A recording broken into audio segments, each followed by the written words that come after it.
Hey everyone, welcome back to Corporate Decoder, the place where we dig into company reports so you don't have to. Today, we are looking at a company that made a deal, and let's just say they're not building castles in the sky, but more like McMansions on the ground. The company Landsea Homes just made some big changes to their debt agreement. Basically, they changed the rules of the game in the middle of it. What does this mean? Let's find out. Before we jump in, if you like getting the real story from these reports, hit that subscribe button. We also have a Discord community link down below where you can chat with other investors and decode these filings together. Scroll forms to Oathcroft. This is a Form 8K filing, which is basically a company saying, hey, something important happened and we need to tell you about it right away. The date on this report is May 29, 2025. Scroll Landsea Commerce Corporation. Scroll, the company we're looking at, is Landsea Homes Corporation. They're in the home building business, building and selling houses. Their headquarters are in Dallas, Texas. Scroll item .1.01 entry into a material. Definitive agreement. Scroll. Here's the main event. Landsea Homes entered into a new agreement related to their debt, specifically their 8.875% senior notes. Due 2029. That is a mouthful, but it means that they borrowed money and promised to pay it back with almost 9% interest per year until 2029. That is a mouthful, but it means that they borrowed money and promised to pay it back with almost 9% interest per year until 2029. That is a mouthful, but it means that they borrowed money and promised to pay it back with almost 9% interest per year until 2029. That is a mouthful, but it means that they borrowed money and promised to pay it back with almost 9% interest per year until 2029, and to make changes to the original debt deal from April of 2024. They created something called a third supplemental indenture. Think of the original debt deal from April of 2024. They created something called a third supplemental indenture. So what exactly did Landsea Homes change? These changes were originally asked for in something called a tender offer and consent solicitation. Basically, another company called Lido Merger Sub Inc. wanted to buy Landsea Homes, and they needed to change the debt rules to make it easier. Actina buy Landsea Homes, and they needed to change the debt rules to make it easier. That May 29, 2025.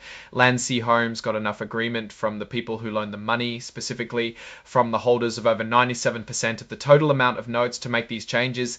This was enough to get the go-ahead. Here's what the changes actually do. First, they got rid of the requirement to make a change of control offer if the company is bought. Normally, if a company is bought, the debt holders get a chance to get their money back early. Landsea Homes doesn't have to do that anymore. And second, they removed most of the restrictions that were originally in place called restrictive covenants. This means Landsea Homes has more freedom to do what they want with their business. Deferred, they changed some of the things that would cause the company to be in default or in trouble with the people they borrowed from. However, these changes only fully take effect if Lido Merger Sub actually buys Landsea Homes.